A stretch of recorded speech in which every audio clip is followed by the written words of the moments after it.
Hey, Harpslingers, welcome to the Harpslinger Podcast, where each and every week we hang out with the greatest harmonica players in the music business. If you're watching this on the Harpslinger YouTube page, make sure you push the subscribe button. Make sure you also ding that bell so we can let you know when we have fresh new content coming out, which happens to be every week, usually on Tuesdays. So, make sure you check that out. If you're also watching this, maybe on the Honer Music Facebook page, there's a share button at the bottom of the feed. Make sure you share that to your homepage. Help us spread the word about the Harpslinger Podcast and Honer Harmonicas, all these great harmonica players that we're interviewing each and every week.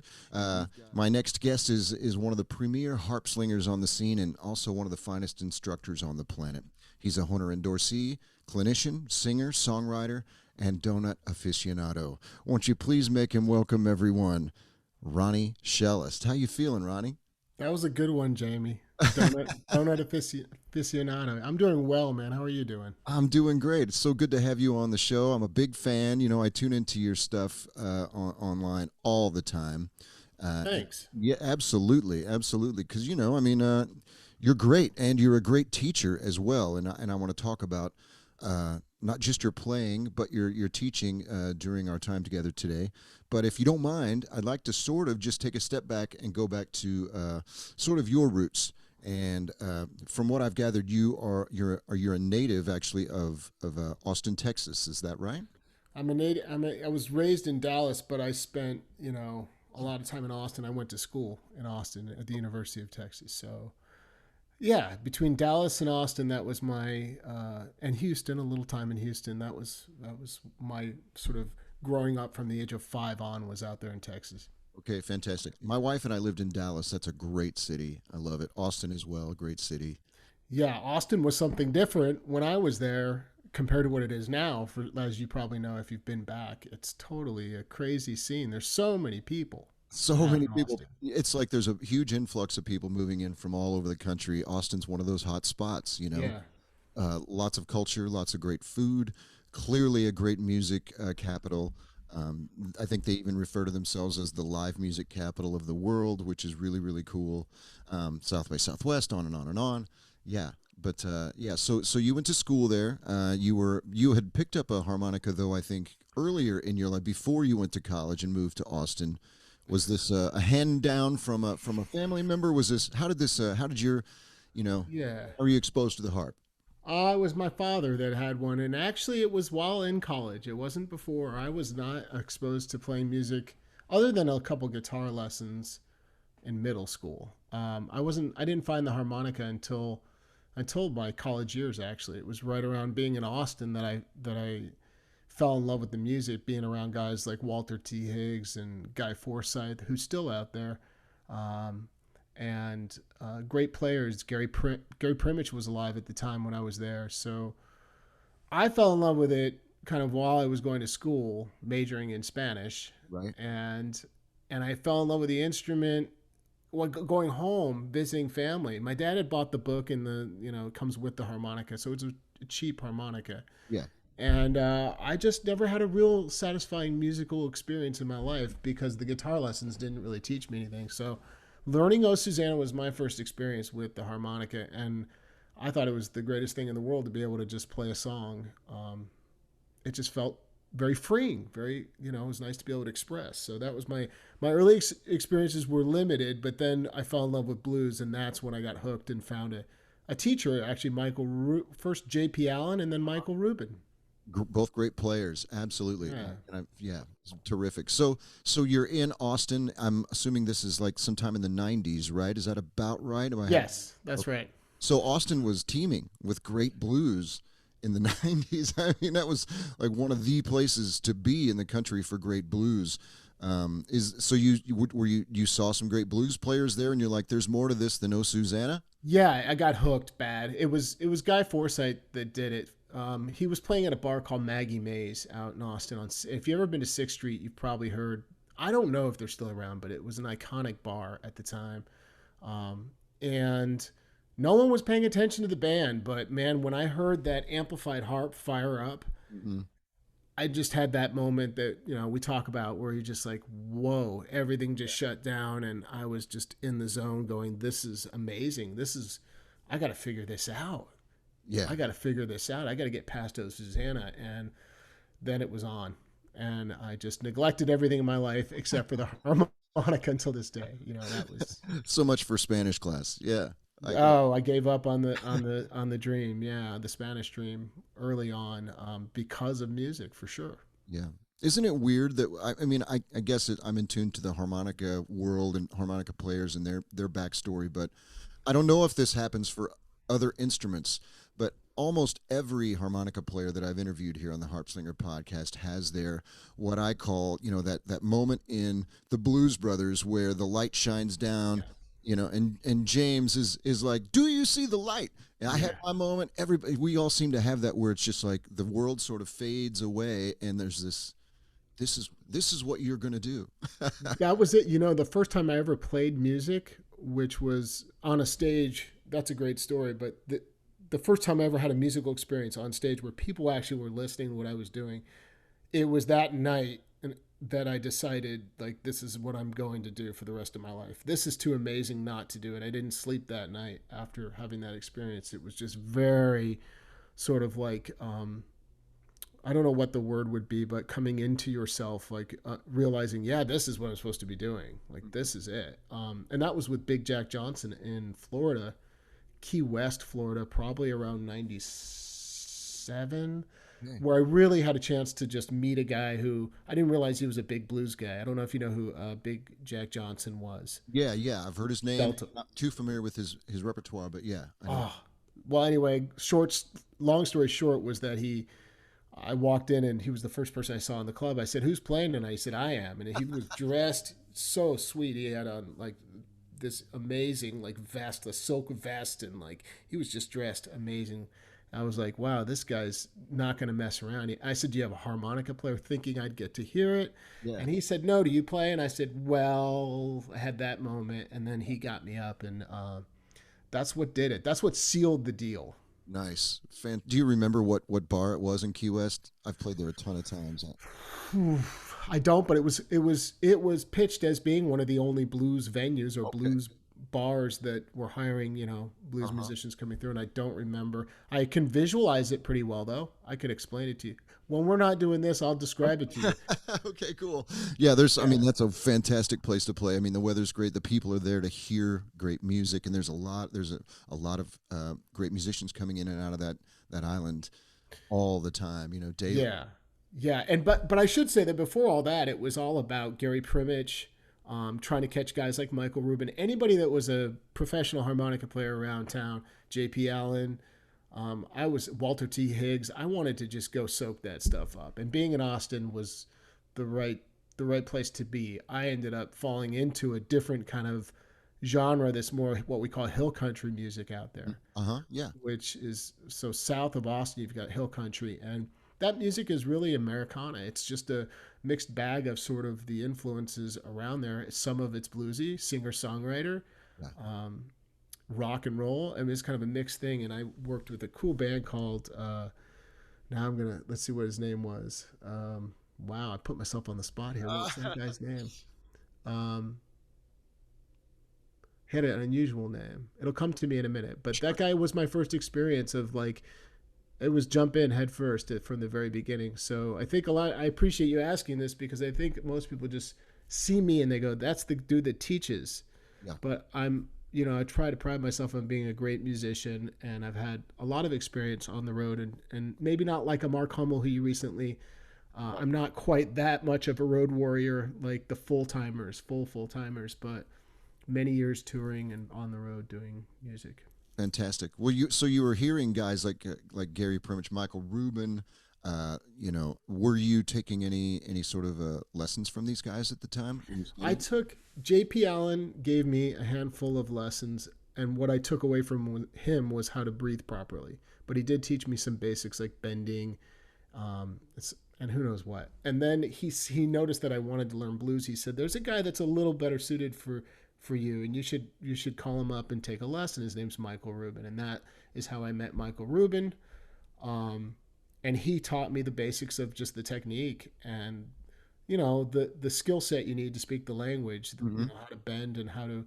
We didn't do too much tongue blocking, but we did a lot of like vibratos and warbles, and it just got me excited about learning a couple riffs. And I think like most players from there, it was just ear training and playing, getting out and actually getting the experience to put it together. Right. Let me ask you, what draws you to one player maybe over another? What are the things that for you personally that sort of separate? I can tell this guy's a great harmonica player, but it's not really for me. But this, on the other hand, this is what really speaks to my soul. Can you comment on that? Well, I appreciate many different types of music, harmonica playing, I should say, many genres. But in the world of blues harmonica, what gets my attention are players like William Clark or Gary Primich, these nuanced, highly technical.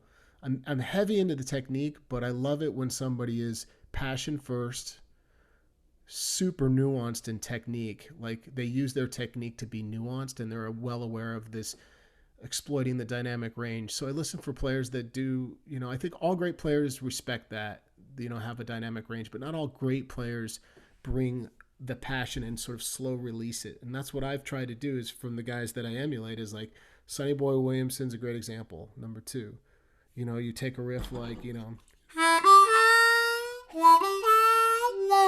that kind of nuance in somebody's playing when they go the way they move into a bend or use their hands. That's what I'm attracted to is like, tell me the story with what's going on by forcing me to listen to what you're doing. So for me, a guy like, William Clark, super passionate, technically as good as it gets, and creative as hell. That's kind. I don't know if that's narrow enough, but that's what I'm attracted to. Those are great criteria. Absolutely. Yeah, definitely, for sure. So you decided this was what you were going to do. You were in Austin, Texas. Then you made a move to Colorado. I did. I picked up and called my friends and family from the car ride out. I packed up my stuff. I didn't tell anybody I was leaving. I didn't tell anybody. I didn't tell a soul. I just decided that it was a beautiful place to explore. And I want to say this would have been right around 96 and 7 in that zone. I moved on out to maybe 97. I moved to Boulder. I drove right by Denver. I said, that looks cool. There's that. Denver looks nice. I'm going to come visit. But I want to get to Boulder. I had heard so many cool things about how funky Boulder. Have you been to Boulder? I've never been to Boulder. No. It's its own little thing, man. It's its own ecosystem, whatever you want to call it. It's like you have everything. It's so eclectic.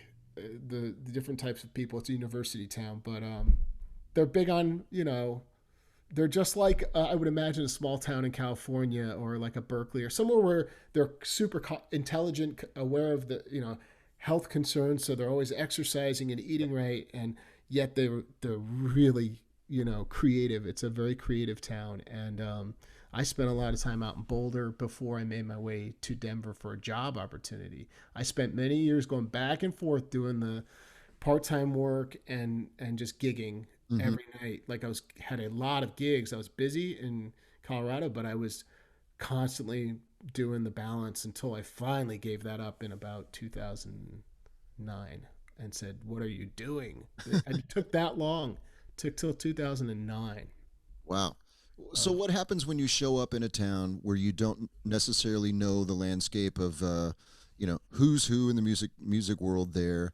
What are the first steps for a guy who is showing up To do a gig, you I mean? mean, Like, yeah, I mean, I know what I've done in the past. I've shown up to towns and been like, all right, I got to get involved in this music scene. oh, But showing up to move out there. Yeah, yeah. yeah, yeah, yeah. Show up to the jams. I tried to show up to a lot of the jams and show up to the gigs. More importantly, or as important as trying to get to know the local sort of hangout and the jams, is going to these gigs and not trying to ask for anything. Just get them to just get to know the folks, and get to appreciate them as people and find out what kind of music's floating around.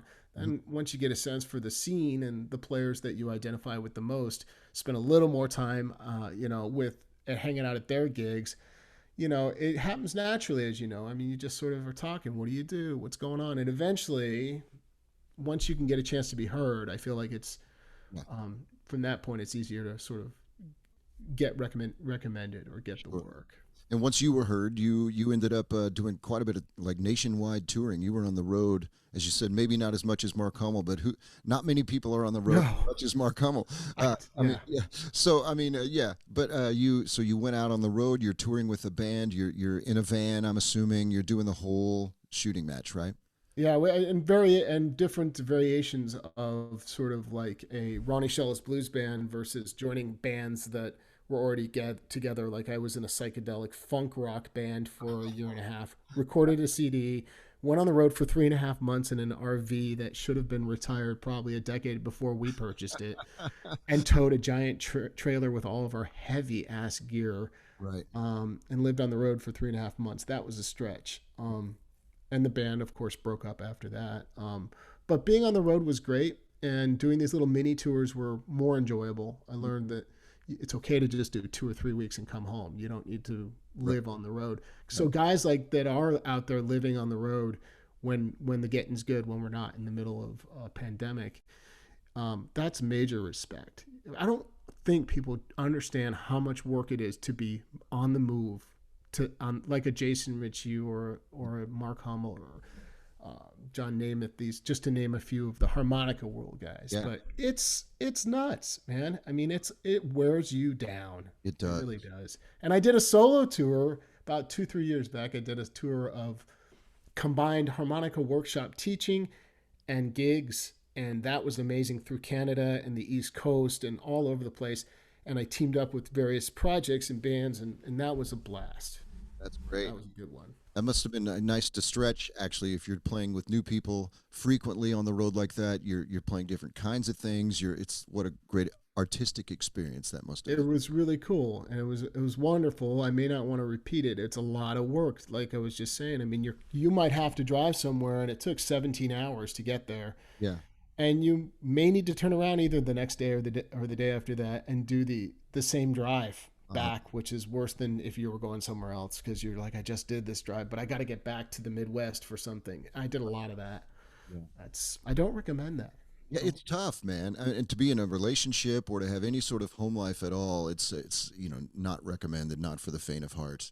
No, Yeah. no, unless you're running from something, Jamie. Sometimes people are running from something, and in which case the road is a nice place to be for a while. Right. I always felt like I was running to something.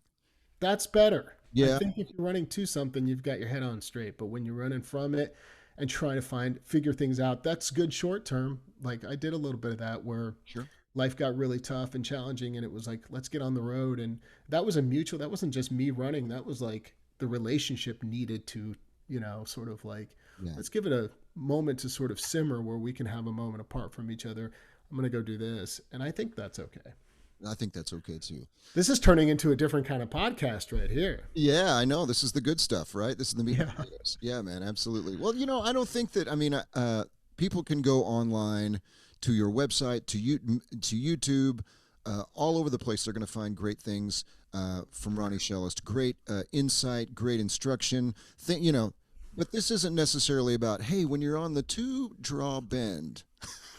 How do you do that thing? Yeah, how do you do that thing? I mean, we can get to that, but I like to know.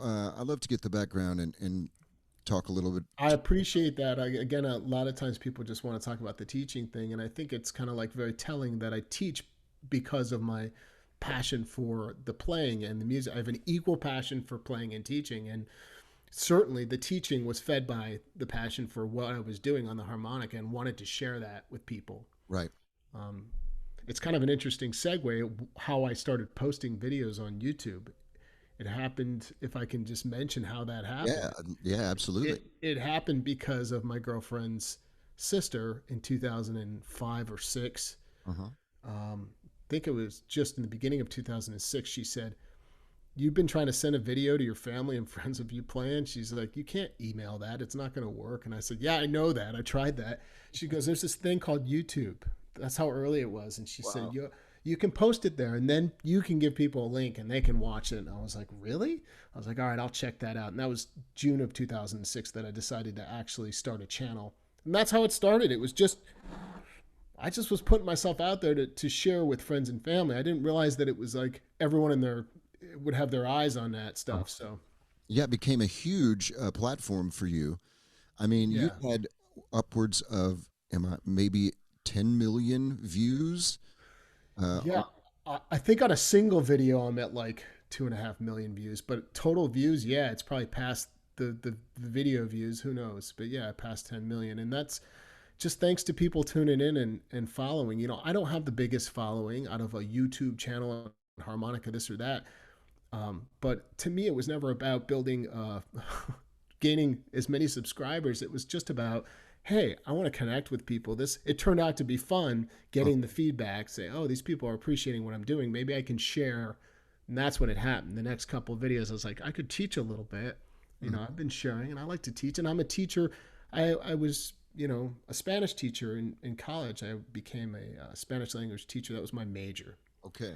I graduated with that degree, and I did teach Spanish for a short period of time. Right. And I feel like that prepped my ear training, and I feel like as a teacher, it put me in that zone of really paying attention to the learner and understanding what their struggles are and how they learn, and not just force feeding your method on people, and not saying it's black and white. I'm a big fan of saying there's many ways to skin a cat. So you have to sort of like try them all and see what's good for you.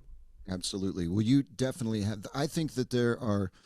I read this quote about you, and I'm going to read it here. There are a lot of good players and a lot of good teachers, but there are not a lot of both. But you are both, and that's not everybody can teach. I mean, there's a lot of great players out there. That Mickey Raphael, for instance, I interviewed him a couple of months ago. He's like, "I don't teach." I'm a good teacher, but I can tell. He was like, "I can tell you what not to." But he's like, but you have this gift to really convey to people in a really great manner, where people are feeling comfortable and relaxed. And I feel like comfortable and relaxed is actually part of your mission statement, almost in your technique, in the way you talk about how to play relaxed. It's a good point, Jamie, because the relaxed state of mind is the one single thing that interrupts the physical portion of what we do, the physical part of playing. It's the state of mind that influences the breath control. Mm-hmm. It's the state of mind that gets you actively listening to how you should be reacting to music. But when you're so focused on the task at hand of like, I'm trying to do these notes and play this, all that goes out the window, I think. So I do appreciate you saying that, because I think that state of mind is step one. We get there by working on breath control. You don't just have a switch that says, I'm going to now go to state of mind. I heard Mark Hummel say, I always been able to go right to it. Remember he said that? He's like, get into that frame of mind where, he just is blanks, and he can go right to the energy and get right into it. And I feel that way too. I was like, cool, that's great. I feel that way too. But how did you train to get to that point? Mm-hmm. Breath control, I feel like, is the way to get there. You just get people breathing right. And then they can naturally turn that on instantly when they begin to play, so that the mind is calming. It's going deeper into that relaxed state. I do think you need to be relaxed. All the greatest players, man, they're super relaxed, and their touch, their breath control, and their approach is no different. It reflects that state of mind. You can hear it in guys like Kim Wilson, all the greats, Charlie Musselwhite, all of them. Yep. You know, it's interesting. People always say that what they like about the harmonica is it reminds them of it's very much like a voice. And Right. as a singer too, and you're also a singer, we're going to talk about that in just a little bit, but it's the very same sort of concept. If I'm walking on stage and to sing and my heart is racing, I know that I didn't take time before the show to warm up, to do some breathing exercises, to settle myself. I mean, it's very zen. You have to be sort of in that zen mode to be able to pull this off the way you want to pull it off, you know? And so, yeah, I think that, You're totally right that it happens before you hit the stage, or and the cool thing is you're still going to get the surge. Like I know that every time I get to the microphone, I'm still going to get this. It's a matter of translating how quickly you can work the heart rate increasing to it decreasing and relaxing, and that has to do with breathing right from step one. That so beginners take note that maybe if you're in that you can't get there, keep your playing simple until the breathing is settled. right. They're off to the races, but their breathing's like, you know. Yes, absolutely. I couldn't agree with you more. Well, you know, and also too, I think if you don't have a little flutter, that means you don't care enough. Yeah, yeah. You need that. I mean, Yeah, because that energy comes out. We utilize that energy. I mean, we're putting that to work in the nuance of what we do in our dynamic range and all of this. So it comes through. The key is to it's that what I called earlier that slow release. I just mean it's just that. It's like you can't give it all away either, but it's not that kind of slow release. I mean literally like slow releasing your breath so that you can manage what you're saying. That doesn't mean you have to play slow either. You can go you can play a fast riff with this really easy relaxed breath, and by limiting the breath control you realize what is really necessary for the technique or sound. Am I overusing my breath? Am I underusing it? My tone is weak. Where's the sweet spot? And can I live there most of the time and explore the lower and higher end of the dynamic range at will, right. subconsciously just sort of like reacting? And that to me is when you learn the sweet spot, Jamie, I'm sure you've got your own sweet spot. It's your tone, Y- you know? Right, right. Let's talk about tone for a minute because I have this impression that this is a very heated debate and topic. Good tone. What's good tone? You know, and I think that I feel like that's sort of I do get it. I don't want to sound like I'm coming from another planet. I get it. Good tone, great. I'm thinking of that from a singer standpoint, or maybe from another instrument standpoint. Like I love a Sam Cooke. Does that mean I want to Yeah. have exactly the same tone as Sam Cooke? Well, that would be nice. I guess that would be Right. nice. But I don't see every singer in the world trying to sound exactly like Sam Cooke. But I do see. It seems like I hope I'm not offending anyone who's listening, but everyone wants to sound like Little Walter. I love Little Walter, but there was already a Little Walter. I think it's great that you can emulate those things and take those things that you love and incorporate those things into your playing and into your tone. But so, so how important is it that we can mug Little Walter, Ronnie? I think it's important to be able to take all the people that you love that have influenced you in your playing and grab pieces that are exact versions of their spirit. And that means sometimes an exact riff to capture phrasing, let's say. Sure.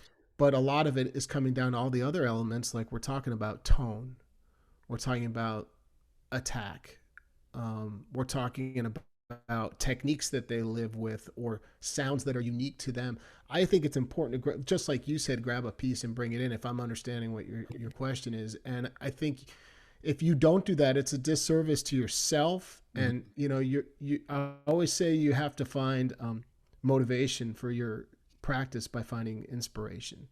So Right. you're inspired by all these players, but what are you doing with it? How is it motivating you? And for me, that meant I remember many days sitting with Sonny Boy on my player, hitting the little back button just to get that riff.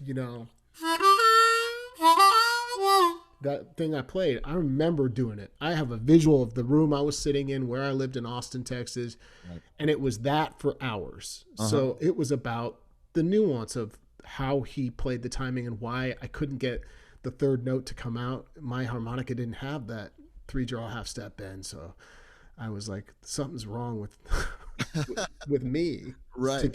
So it's like it's owning a little piece of something exactly so that you can move and react like them in other ways too. You're not right. You've been an endorser of Hohner harmonicas for quite some time. Also a clinician.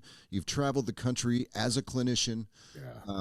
Yeah. Can you talk about sort of your experiences being out and sort of finding these probably mostly beginners and intermediate players who are just sort of transfixed but not quite sure where to go from there. How do you approach these folks? It's especially in a group setting, that question changes, First of all, that experience of being on the road for almost 4 years, 3.5 years or whatever it was with Hohner was phenomenal. Hohner treated me like royalty. They were amazing. I love working with Hohner. So I just want to put that out there. A great company. Yeah. They really care. Way, this Harpslinger podcast wouldn't be happening without them as well. Love Derek, Frank, and all the guys. They're fantastic humans. I mean, I can't say enough about them. And so that whole experience was an amazing roller coaster every week in a different city for 3 or 4 days and then fly home for a day, go somewhere else. And that was years I did this. Talk about being on the road. That was my experience of being like a constant road guy, but not in a van, on an airplane every time. Right. But anyway, I would say the answer to that question lies in sort of back to the inspiration. I try to inspire by just being myself, by just doing what I love, knowing that when I heard it, it hit me so hard that it caused me to put me on this trajectory of just go for it. Like just work at playing your harmonica every day and absorbing music. So I try to do the same in those group settings. It's about understanding where the pulse is of the group, and getting a group to do something together is not easy. So my goal first is to get them to be musical right out of the gates. I don't care if there's a guy who's never held a harmonica and a guy who's been playing 6 years. There's probably plenty of things the guy who's played 6 years is doing that he needs to unlearn potentially. So, that could be a detriment to him, actually. You try to get them on the same page playing, like get them doing a little chord action, and then the other side of the room's going, a simple warble, and then the whole room's now ready to like learn because they had that experience. It's like a pack, Yeah. It's like if your great entertainer engages the audience, it's no different. So in a teaching realm, I'm trying to show them that they are musical. Everyone's musical. It's a matter of figuring out how to let it out. Exactly. And so that's one trick I do, and just getting them to do one simple thing at a time, emphasizing the foundation of the instrument, which is the breath control, rhythm, so that rhythm and timing on chords is essential, and single notes. So we did a lot of that. Right on. Well, so you're no longer in Colorado. You're in my home state, Illinois. You're in Champaign, Illinois. I am. I'm in Champaign. Crazy. I know. So talk to me just for a second about what drew you to Champaign, Illinois, as opposed to say maybe Chicago, which we all know is a blues mecca, mecca, right? Well, first of all, Chicago was a city that I had been in, and I still will when we're through this whole thing, the pandemic. I'll be back there. I have a lot of connections and friends in Chicago, so I actually scoped out Chicago as my first potential move. And what I learned was that while I have a lot of buds and connections, and I could be very busy doing all sorts of music up there, I didn't want to live in Chicago. I just didn't want to live in a big city. I'm not up for the task. And secondly, we were looking for a slower pace of life, so that was a big part of it. But I have some very, very close friends of mine that I have recorded with over the last 4 or 5 years now, and been on the road with on and off. That's one of the other bands I didn't mention, but Kilbourne Alley Blues Band, who is phenomenal band, and they live in Champaign, which happens to be a small town, slower pace, 2 hours south of Chicago. I was like, this could happen. My wife's like, I want a nice home, and I'm like, Champaign, that's something we can afford. So that's kind of how the move came together. Like, we can get into a nice home that we've always wanted. We can be somewhere where I'm close to the work that I'm doing instead of flying back and forth all the time. And being near these guys, the Kilbourne, they're like my family. These guys are just such good, salt of the earth, as they say. They're just amazing people. That's what you want when you're joining a band. You know, the hang, I've talked about the hang before. The hang has to be like awesome. And, you know, because being in a band can be very stressful. Yeah. You- Oh, it is. And yeah. even when it's really right and perfect, it's still stressful. Uh-huh. The difference is, you learn to roll with it with the right people, and you're enjoying the music. If you love the music and you get enjoying the music, but you have one rotten egg, it ruins everything, man. If there's one dude that's just always like whatever his trip is. Hmm. So that is imperative. What you're saying is like the hang is first. Yeah. I'd rather work with guys that were slightly subpar musicians that were all on the same page and have a blast than work with the best of the best dealing with, egos and assholes. Sorry, pardon my French. But No, um you can speak as yeah. much French here as you like. Absolutely. Yeah. But yeah, man, and the hang is imperative. But these guys just happen to be monster players who I feel honored to be recording and working with. They push me. I know that they appreciate and respect me, but like it's mutual. I am so into what's going on. They're just top notch. Great dynamic. Well, and I know that Champaign, historically speaking, has always had a really pretty good music scene. I went to school, Derek Frank, the artist rep at Honer, and I both went to Eastern Illinois University, Right. which is just down the road from Champaign. You know, my ACT scores weren't good enough to go to to U of I, so I went down the road. But which, by the way, had a phenomenal music department. But I was a public relations guy, but I spent all of my time in the music business, you know, just trying to glean as much as I could from whatever scenarios I could get myself into. But Champaign, I love Central Illinois. I love Champaign. I have a great affinity for it. They used to have the greatest burritos on the planet at this place. I think it was called La Bamba. I don't know if La Bamba is still there. It might be. There's a food truck that I've been hitting with some amazing burritos in town, and I can't think of the name of that one right now, but they got some good food around here. The only downside of living in Central Illinois is it's quite possibly the coldest place on the. I mean, when the It's wind blows and it's so flat. I I mean, thought I knew cold before. I was in Colorado, and then I got here and I went, no way is this possible that 30 degrees feels like zero in absolutely. Colorado. Yeah. The wind blows, the wind is everything. And once, because they're so humid here, so once the wind is blowing at all, it's like a knife cutting through your bones. Yeah, If it for is. those that haven't been here, it's just awful.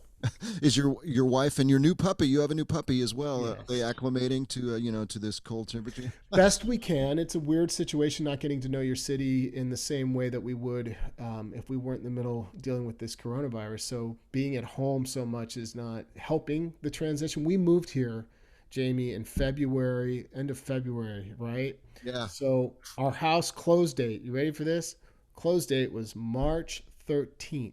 That's right when stuff was shutting down. Yeah. That is the beginning of like when they were like, uh-oh, and we're like supposed to be closing. And I thought we're going to lose the window and all the businesses are going to shut and we'll be homeless. But we got in and just in the nick of time. Right. Right on. So, I was playing a tour in Austria on March 12th. ooh, We had just been there for a week and a half, and we had to fly home immediately. We caught the last plane out of Munich wow. to get home, and that was that. We canceled, subsequently every tour, both domestic and to Europe. Like we had 4 tours of Europe that were canceled, Mm, just finished. yeah. So Yeah, I mean, yeah. It's crazy the amount of work that has disappeared. And I always think, well, I'm no longer, I have been in that boat, but I'm not a full-time musician at this point because I'm teaching quite a bit. So I thought, well, you know, there's so many people that have lost work. I would have been on the road a ton, but the minute I started thinking about all the lost opportunities, and there were lots of on the road things that I had booked, like workshops, Honer opportunities, and gigs, and this and that. I'm like, dude, this is nothing compared to what the full timers are dealing with. So I have done my best to try to share a little bit of what everyone's doing on the internet. Use social media to say, hey, make sure you're going to this broadcast and support it. Chip in what you can. Go buy now is the time to step it up and support artists, and it still is. Unfortunately, we got to get through who knows how much longer. that's right. So I know. You played it right though. Your whether knowingly or unknowingly, right? You created this world online where you're doing, webinars, and you're doing one-on-ones, and Yeah. you have these downloads via your website. You have what is it, the Global Blues Harmonica Summit. You have all of these wonderful things that are happening for you online that you really don't have to. You don't have to leave the house to be a full-time musician. I mean, you could write a book, Ronnie, on trying to put you in the author category here now too, but yeah, on how to really be a full-time musician, and and do it from home. You know what's interesting about what you're saying is the one component that I'm not set up for that nowadays would be the a simple fix is one aspect of what you're describing, which is studio work. Hmm. And so nowadays you can buy an interface for your microphone that goes into your computer, Sure.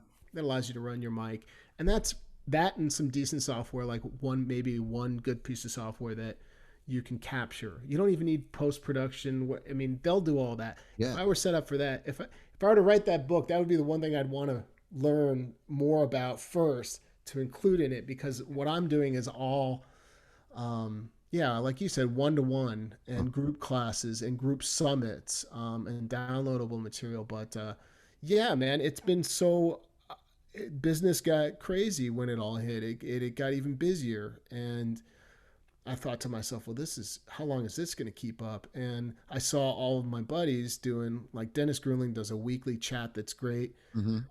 So if you're watching this, check out what Dennis is doing. Guys like, let me just rack my brain here.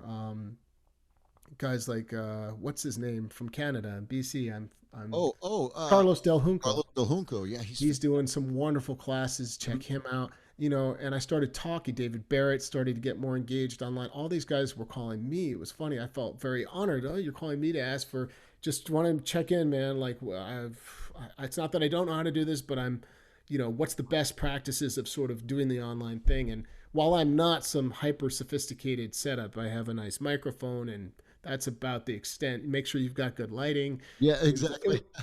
Those are the two key components. Like if your lighting is good, if you've got natural light and you've got a good, audio source that you're using, that's 80% of it. Yeah.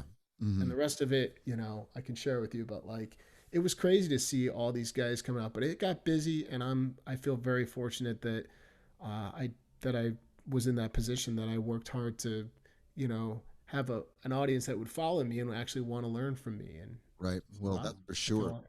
Yeah, I mean, I have a few students that I teach, beginners mostly, primarily, and I'm always, you got. They're always saying, "Hey, did you see that new Ronnie Shellist thing?" And it's you Oh, cool. really created this niche for yourself, and it's just fantastic. I mean, it wouldn't have happened if you weren't such an incredible player, but also, as we said earlier, such a great, you have the gift of teaching. You're really good at it. Thanks, Jamie. Yeah. Well, it's one of those things that just feels comfortable to talk about it. From my angle of teaching has always been just keep it simple, speak in layman's terms. Like don't use terms that you don't think you would have understood. Put yourself in their position and constantly revisit the beginner chair of like, how did you process this information? So I appreciate you saying that. Absolutely. Well, speaking of going back to your teaching a little bit, I want to ask you just a sort of a spray out a few questions for some, I guess, some quick answers, or not, whatever. So I wrote some of these down. I'm going to read them to you. What are some typical pitfalls that you find that players encounter, and what immediate steps can be made to avoid these things, these pitfalls, or to, if you've slipped into those traps, to make them better? Okay. Slow down. So, Number one, slow down. Just slow down everything you're doing. okay. Stop trying to accomplish. If you're learning a piece of music or a phrase and it's at one tempo that you are tripping over, slow down. Hmm. Just slow down what you're doing. Learn to keep good time when you play something that is at a slower tempo than the original piece. Learn how to, recalibrate, naturally. So slow down so you can hear what you're doing, and record yourself all the time. Hmm. If people would record themselves, they'd have a chance to hear what's really going on versus what they think's going on, so they could actually catch what's working and what's not working, and have a list of, hey, if I meet with a harmonica teacher the next time, I could sit down and be like, these are the things I'm hearing, but I'm not sure how to address it. Airflow is a big one. I think that Most players would like to think that they've kind of learned how to diaphragmatically breathe, but that's a big one that I feel like that's not black and white. I don't see it as this, either you've turned it on and you've got it, or you just are horrible and you're all chest breathing. I feel like there's a lot of players that are engaging it, but they're still relying on their chest breathing. So that's a big one, is learning how to slow down and sort of pay attention to how do you work on diaphragmatic breathing. Right. And get that into every part of what you do. Now the question was basically, what are the pitfalls you see that come up, and then what would be a quick fix or a quick response? Yeah, well, you pretty much covered them. Yeah, for sure. Yeah, that was a lot of them. Is that too much? No, I think that's great. Absolutely. I mean, those are a couple. The list goes on and on. It relates to techniques, and it relates to, one thing I don't teach a bunch of is theory, but I've learned to process and teach certain basic theory, scales, patterns, some arpeggios, understanding 12-bar blues structure, but what it all comes back to is getting this stuff in your head. And I find that the more people are listening and taking it in, they're not taking in enough music. If they take it in more, it would come out of them. Right. It's really digesting it on a high level, like constantly listening to the songs you want to learn over and over and over until you reinterpret and hear them in a new light each time, and you can gauge what you are picking out that's different, and that now you're getting somewhere. Now when you sit down to practice, you have something to aim for. Yeah, that's what I think. I think so too. I'm a not a great guitar player, but in my bands, I've always had to play a little acoustic, and so I'll sit down with a metronome and just start going for it, and then when I think I'm locked, then I start adding in the vocals, and then all of a sudden everything's flying around again, and I'm not with the click. And so it is, for me, it's been about slowing it down. So I think for me personally, you've hit the nail right on the head. I know that that's a fix for me. Isn't it funny though? Because the natural tendency, maybe nerves, maybe, or whatever, is to just go for it. I'm not to go off on this too long, but like, it's so an interesting topic, because it's the one thing I'm saying to everyone is just slow down, give equal value to every part of what you're doing. If it sounded a little off here, don't ignore it and go to the next note. Find a focal point. If the focal point is that equal value, then everything's got to slow down until you can go to where it's this equal volume, and attention and tone is nice. You're presenting each little thing that adds up to a whole. So if there's a weak link, it's like air coming out. You've got a leak somewhere. Absolutely. Tongue blocking or lip pursing? Both.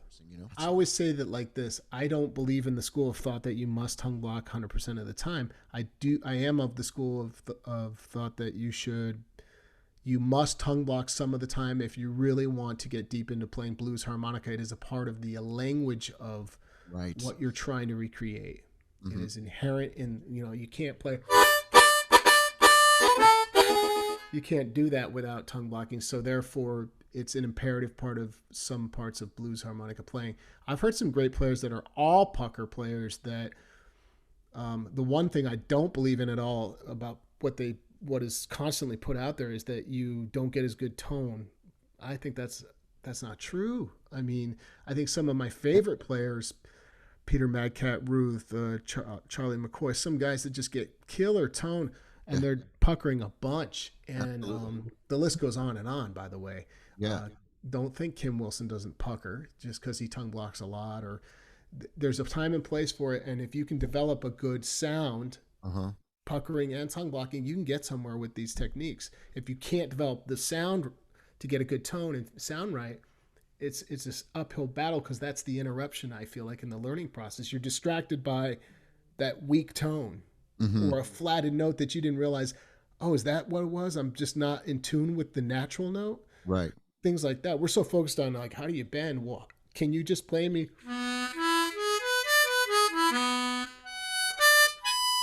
and not get stuck up here and just blow and draw and make it sound pretty good? Then that's actually an important gauge, maybe, of step one. A little bit about let's switch gears a bit and talk about your songwriting, your vocals, because you're not just a harmonica player. You've written songs, you've recorded records, and you're also a vocalist. So, Yeah.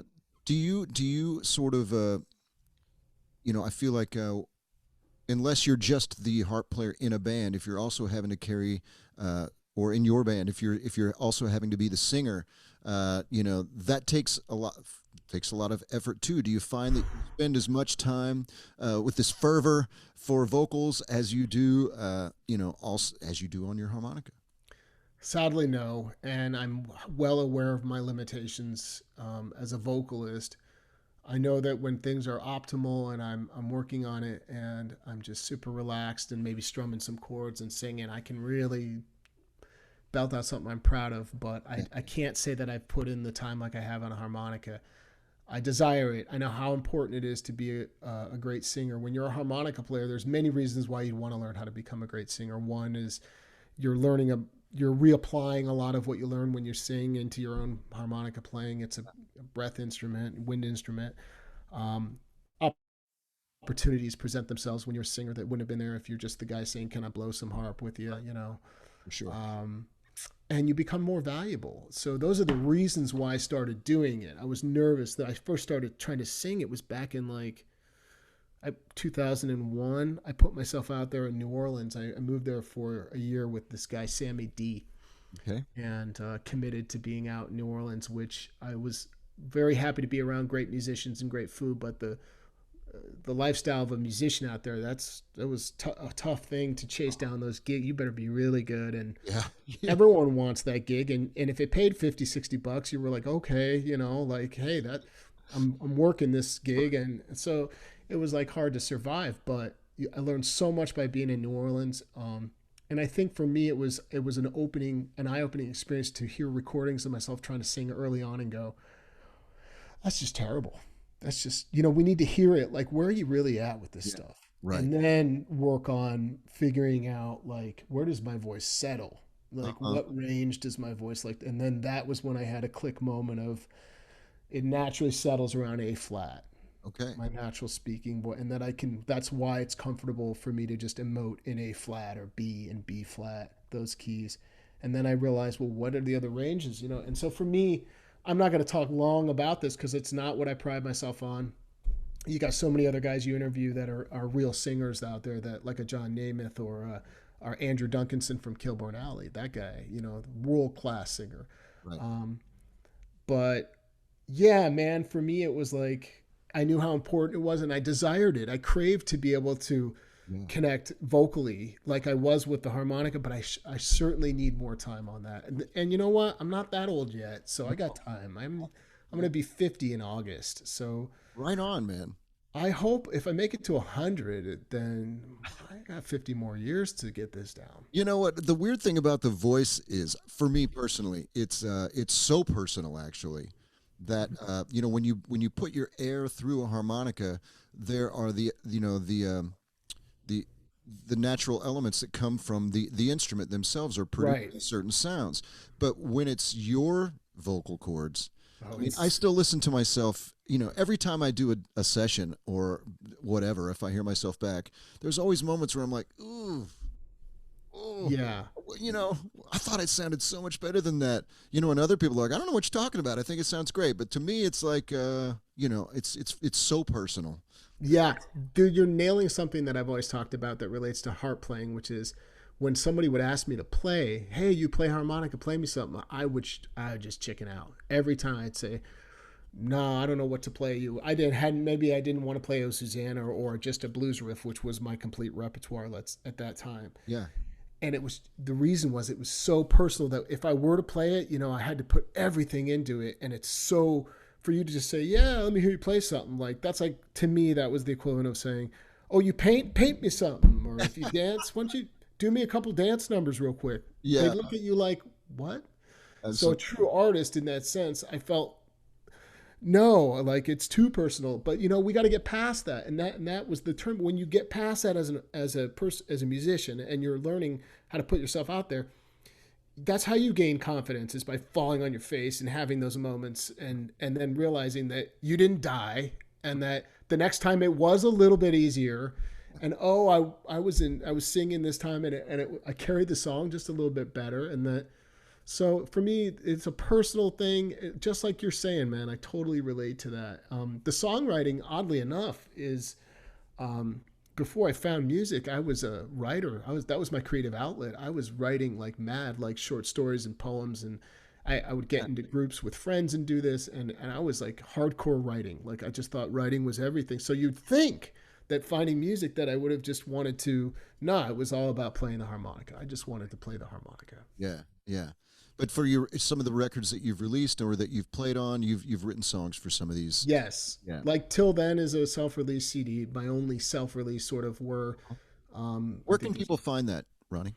I think that the downloadable stuff is all both on Bandcamp. So Ronnie Shellist, just type in Bandcamp and Ronnie Shellist into Google, or RonnieShellist.com might still have some of that up as well. And I've sung on, what are the other recordings? Not much. That's the main CD. If you want to, Yeah. that was from 2012. I had never recorded myself singing, never really worked on practicing hard enough singing these songs, but man, I wanted to record, and I knew that it was important to push myself to try to sing. To me, I look at that CD as just like a way to look back and say, that's where you were. Now you understand where you can go. This is where you were in 2012. But the next time and it's already here. We are 8 years later. I've released other stuff where I'm not singing. I've recorded, on many CDs harmonica wise, but yeah, you got to push yourself, put yourself out there. And I think that's also why they call it a record, because it really is a record in time of where you were. And, if you listen to your catalog over the course of however many years in your career, you can hear, you really hear the progression. Well, and YouTube has been a bit of a catalog in that way too for me, to go back and hear where I was, or I have recordings from some festivals of me singing where I'm like, hey man, I'm singing that song. Yeah. Like, whoa, how come I couldn't capture something like? So you never know. I should go back and look at some of that, but you look at your performances that other people recorded or videotaped from, again, either festivals or gigs or whatever it was, workshops. All these workshops end up turning into performances as well in the evenings. It's always been there. And to be able to sing, I think the most important thing about what we're talking about, if somebody's listening to this and they're just getting into trying to sing, or they think they want to, just do it for the love of it. Don't even worry about, stop worrying, get out of your head. That's like anything when you're trying to learn, you're constantly interrupted by the voice in your head. So you have to get out of it and just do it because you love it. Exactly. That's right. I couldn't say that better. So what's next? You have, the global summit is still on. Yes. Yeah. I'm currently working. This is a good time to sort of sneak this out there. So I do summits and classes every single month. So in the world of online sort of group events, I'll have classes coming up very soon. One of them, I guess I just released it now. I'll just say it. I just got through confirming through email, one of my favorite jazz players, Philip Yers out of Sweden, has agreed to join me in a class. And I'm super excited because he is, outside of blues, he is my favorite harmonica player in the planet. If you examine sort of the current modern like jazz guys, he's one of my all-time favorites. And it's because he plays both diatonic and chromatic, and he takes the diatonic and he is a very good overblower, but he records tons of songs that are standards with no overblows, Jamie. Now, to me, as I can overblow, and I use it sparingly on six, but I'm not an overblow player. I don't use it. It's not a heavy part of my playing. When he started playing these tunes, and I would find them on YouTube, he became my biggest source of inspiration for jazz melodies and standards like Sweet Georgia Brown and Black Orpheus. Guys like P.T. Gazelle also I would add to the list. Killer player, yeah. Yeah, and so he's going to be on the show hopefully coming up in February. Technically he's not a blues guy, but I think it's fine to include him as in the family of the Global Blues Harmonica Summit family. All coming from the roots, Yep. Blues is in there. Absolutely. And I'll have some other classes coming up, so you'll see me putting those out on social media, YouTube and Facebook, and my email list. If anybody's watching this that is not on my harmonica123.com email list, you can join and sort of find out what are the next upcoming classes, like grooves and bass lines, teaching them how to work all the different styles, rumbas and swings and box patterns and slow blues and strolls and all the cool things that if you could just play the bass line part, you could be feeding off of that while you're improvising. Absolutely. All right, one final thing I want to talk to you just quickly about is some gear. Tell me about the Stage 5 Ronnie Shellist signature amp. I see it in the background. Yeah. Yeah. Tell you about it. It's a little 5-watt amp where these guys, so Rick Davis, the owner, and Bruce, the sort of creator, out of Denver, Colorado, now Rick's in Wyoming. Their first one was that little Memphis Mini, the yellow tweed back there. Mm-hmm. And that was a cool little project where he kind of built this amp and put it out there for an inexpensive price for a little amp. The Stage 5, they've taken a stock sort of like circuit board Chinese amp that if you plugged it into the amp, it would just be not very pleasant for harmonica, shrill and feedback. And what they did was they took out the things that matter. They replaced it with a little better tube option, swapped the speaker out, and this guy is a genius who works on them. He redid the whole circuitry of these boards. So you've got an amp that I forget the price out the door what the amp is, but it's under $400. Yeah, right? It's like $330 or $350. Yeah, it's a great price for an amp. Have you ever played one? I've never played one, but I've heard you playing. That's why I'm asking about it. They sing, man. They sound like as close as you're gonna get to like an old Champ or something. Right. It's just, but with a little more. It's got even more volume and balls to it. Okay. It's very feedback resistant, and it's got a line out. So it's just a cool little amp. I was involved in helping them set that circuit and get it right. Like I'd play it and then we test it again. And this was a couple, 3 days of back and forth, just working on it, getting it to where I thought this would be good. This is where you're going to leave. Yeah. So that's what that amp is. They got a brand new one coming out. It's not one of my sort of signature amps or anything like that, but it's going to be a larger amp that floats between 8 and 15 watts. So be on the lookout for that. The Delta V6. Okay. And you're also using that old 50 Supro back there. Yeah, dude, the 57 Supro Spectator, $79 at a thrift store. Thanks to my good buddy Todd Edmonds, bass player for when he played with Jason Ricci, and I think he's still, even as of recently, has done shows with Jason. Called me up, hey man, you ought to come out here because they got this. Looks like one of those amps that y'all like. Yeah. It says Supro on it. And I was like, does it look old? I was like, does it look really? Yeah, that thing, you might want to come down here. It's $79. You're like, just boom. I'll take it. Right. Yeah. So unbeknownst to me, he had called somebody else. Hey man, you ought to come down. And so we showed up at the same time. Oh, you had to fight over it. I was first and I was at the register when the guy slid in the door like a cartoon and he did it. I was like, I got it. I love that. I have a 1955 Oahu. Oh yeah. Now I think they were made by the same company. Is it Valco that was made? Valco in Chicago. I think so. Made those? Yes. So it's got the same insides. They're super cool looking. My dad got it at a church auction for I think $12. Oh man. Yeah, and people thought it was like some sort of old sewing machine that sort of opened up, and they didn't know what it was. And he's like, "That's an amplifier. I'm going to take that to my boy," you know. And he also came home with an old pre-war aesthetic 200. Ooh, I love those. Yeah, me too. All right, so if you're looking to hook up with Ronnie, workshops, downloads, streamed lessons, webinars, private lessons, all of that stuff can come through Harmonica 123. Also, RonnieShellist.com. Yeah, I'd say harmonica123.com houses all the educational side of stuff. When and if the gigs start to pick back up, I'll update the RonnieShellist.com page more for the live shows.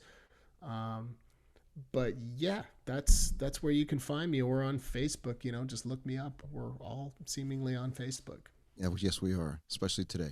Ronnie, thank you so much for your time, man. This was what a great treat and a pleasure to get to hang out with you today. And as we got to do it again. We got to do it again sometime. Would love to, man. Great to hang with you and connect today. Yeah, man. Thank you for being here. Have a great day, and we'll see you around the bend, man. All right, brother. Peace and love. Take care. Peace.